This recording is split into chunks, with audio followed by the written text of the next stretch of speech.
नमस्ते साथियों, मैं अधिवक्ता मृदुल तिवारी। आज हम बात करेंगे भारत के संविधान में दर्शाए हुए, निर्दिष्ट किए हुए एक महत्वपूर्ण आर्टिकल, अनुच्छेद के बारे में, जो कि है आर्टिकल 19, आर्टिकल 19, जो हमें आजादी देता है विभिन्न प्रकारों की, जिसके बारे में मैं आपको भी विस्तृत से बताऊंगा। इसी के साथ साथ मैं आप सभी को सुप्रीम कोर्ट, माननीय सुप्रीम कोर्ट के द्वारा जो समय समय पर ऐतिहासिक व महत्वपूर्ण निर्णय इस अनुच्छेद के संबंधित दिए गए हैं, वह भी इस वीडियो के माध्यम से बताऊंगा। तो जानकारी बेहद रोचक है और मैं उम्मीद करता हूं कि आप ये पूरा वीडियो देखेंगे ताकि आपको ये रोचक जानकारियां प्राप्त हो सके व आपको भी सारी जानकारी हो सके इस बारे में। चलिए शुरुआत करते हैं। आर्टिकल 19, अनुच्छेद 19 कहता है भारत के संविधान का, जो कि हमको राइट टू फ्रीडम देता है। अब फ्रीडम किस लिए देता है? Protection of certain rights regarding freedom of speech, वाक स्वतंत्रता, बोलने की आजादी हमें अनुच्छेद 19 देता है। इसके अलावा अनुच्छेद 19(1) सब क्लॉज ए हमको क्या कहती है? To freedom of speech and expression, वाक स्वतंत्रता व अभिव्यक्ति की आजादी, यह हमें आर्टिकल 19(1) जो है देता है। फिर इसके अलावा 19(1)(b) हमें कहता है to assemble peacefully and without arms, कहीं भी किसी भी जगह पर एकत्रित होना, असेंबल होना बिना किसी हथियार के शांतिपूर्वक, इसकी भी आजादी हमें यह अनुच्छेद देता है। इसके अलावा और किसी आजादी देता है? टू फॉर्म एसोसिएशंस और यूनियंस और कोऑपरेटिव सोसाइटीज, मतलब आप कोई भी संगठन बनाए, संगम बनाए, ठीक है, या कोई यूनियन बना ले या कोई भी कोऑपरेटिव सोसाइटीज बना ले, भारत के अंदर आपको इस चीज की आजादी है, जो हमें अनुच्छेद 19(1) देता है। इसी के अलावा 19(1)(d) हमें क्या देता है? To move freely throughout the territory of India, Bharat की राज्य क्षेत्र में कहीं पर भी आप मूव कर सकते हैं, आप कहीं पर भी आबद संरचन कर सकते हैं, आप कहीं पर भी घूम सकते हैं, कहीं पर भी आ जा सकते हैं। इसकी आजादी जो है वो 19(1)(d) अनुच्छेद आर्टिकल भारत के संविधान का हम हर भारतीय को देता है, जो कि यहाँ का सिटीजन है। इसी के अलावा 19(1)(e) क्या कहता है? To reside and settle in any part of the territory of India, Bharat के किसी भी भाग में आप जाकर बस सकते हैं, वहां पर रह सकते हैं, इसकी आजादी भी हमें यह अनुच्छेद देता है। कौन सा अनुच्छेद? Article 19(1)(e) of Indian constitution. एक आर्टिकल 19(1)(f) भी था, छठा जो आजादी देता है हमें, इसमें छठा फ्रीडम था, लेकिन उसे ओमिट कर दिया गया है, लोपित कर दिया गया है भारत के संविधान संशोधन 44वें संविधान संशोधन से 1978 में, जो कि लागू हो गया था 20/6/1979 को। तो इस तारीख से इसे लोपित कर दिया गया था, वरना यह भी एक हमें फ्रीडम था। 19(1)(g) एक और फ्रीडम है हमारे पास, वो भी इंपॉर्टेंट फ्रीडम है, आपको जानकारी होनी चाहिए। टू प्रैक्टिस एंड प्रोफेशन और to carry on any occupation, trade और बिजनेस, आप भारत के अंदर कोई भी प्रोफेशन चुन सकते हैं, आप कोई भी काम करने के लिए स्वतंत्र है, कोई भी बिजनेस कर सकते हैं, कोई भी ट्रेड कर सकते हैं और कहीं भी कर सकते हैं पूरे भारत में जाकर। तो यह भी एक इंपॉर्टेंट फ्रीडम है, जो कि हमें भारत के संविधान के इस अनुच्छेद के जरिए मिला हुआ है। इसके अलावा 19(2), 3, 4, 5, 6 जो सेक्शंस है, ये एक्सेप्शंस है कि किस जगह पर ये जो उनको आजादियां मिली हुई है, स्वतंत्रता मिली हुई है इस अनुच्छेद के जरिए, वो वहां पर लागू नहीं होंगे। जैसे कि मैं मोटा मोटा आपको समझा दूं, हर सेक्शन तो मैं पढ़ूंगा नहीं, सब क्लोज नहीं पढ़ूंगा, नहीं तो ये वीडियो बहुत स्ट्रेच हो जाएगा, बहुत लंबा हो जाएगा। जहां पर भी नेशनल इंटीग्रिटी की, सिक्योरिटी की बात आएगी, वहां पर ये जो आजादियां हैं उनकी वैल्यू नेशनल सिक्योरिटी के और नेशनल सॉवरेनिटी इंटीग्रिटी के आगे नहीं रहेगी। मोटी मोटी बात यही है, और बाकी आप इसको डिटेल में बाद में समझेंगे हम कभी। अब मैं आपको कुछ इंटरेस्टिंग बातें बताता हूं, कुछ ऐसे जजमेंट्स, कुछ ऐतिहासिक जजमेंट्स जो सुप्रीम कोर्ट द्वारा समय समय पर दिए गए हैं, और ये जो अनुच्छेद है इसे और विस्तृत बनाया है और इसको और क्लैरिफाई किया है इन जजमेंट्स ने। तो आइए शुरू करते हैं इन जजमेंट्स को भी।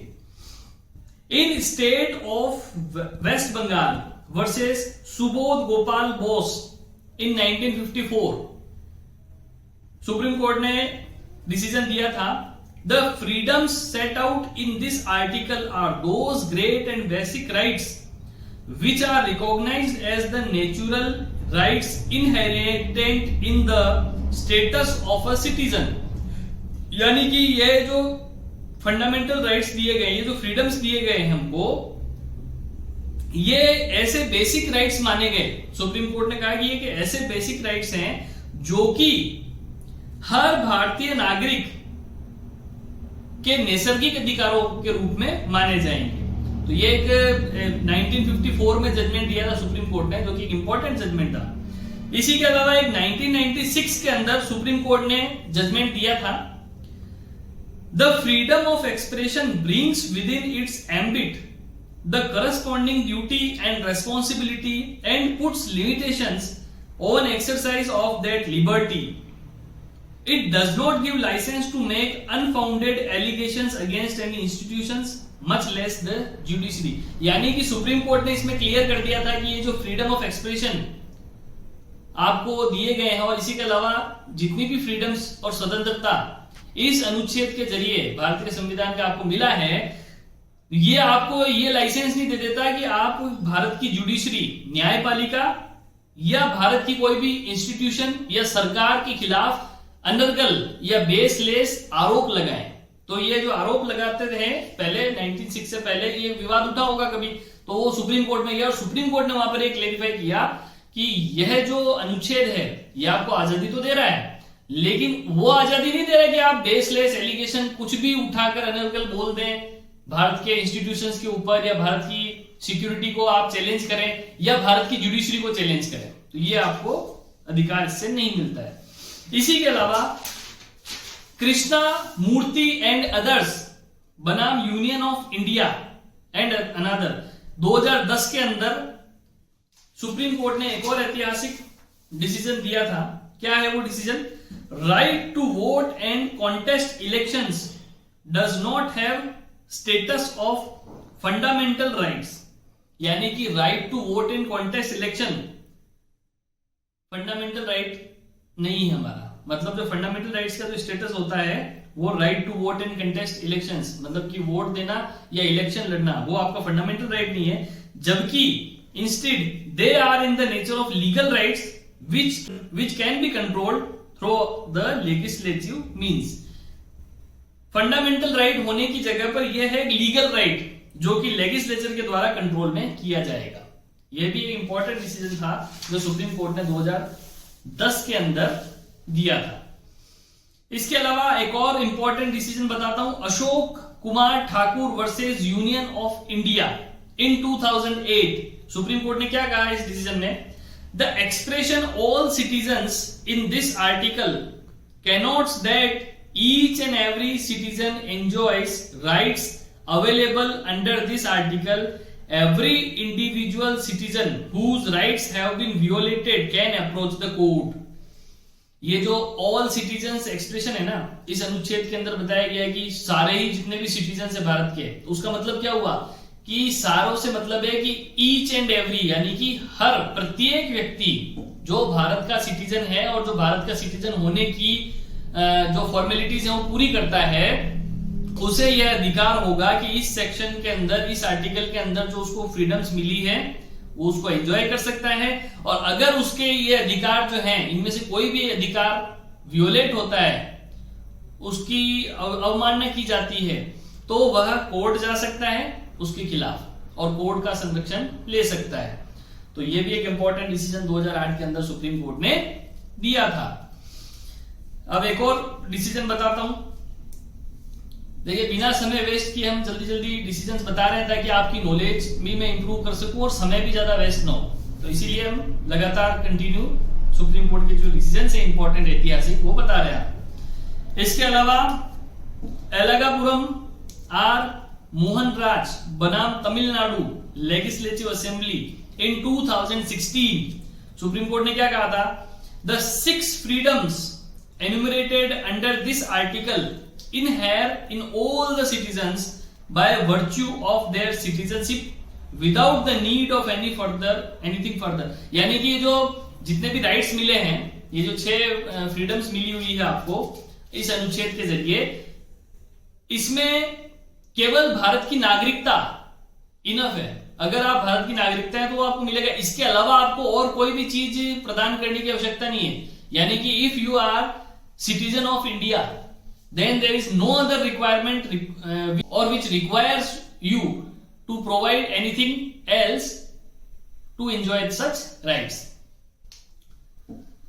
इसके बाद एक और इंपॉर्टेंट सुप्रीम कोर्ट का डिसीजन था 2016 के अंदर ही, Reserve Bank of India versus Jayantilal and Mistry, जिसमें सुप्रीम कोर्ट ने कहा कि the right to information regarding the functioning of public institutions is a fundamental right as enshrined in this article.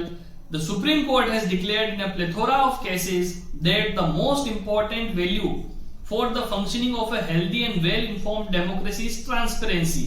But neither the fundamental rights nor the right to information have been provided in absolute terms.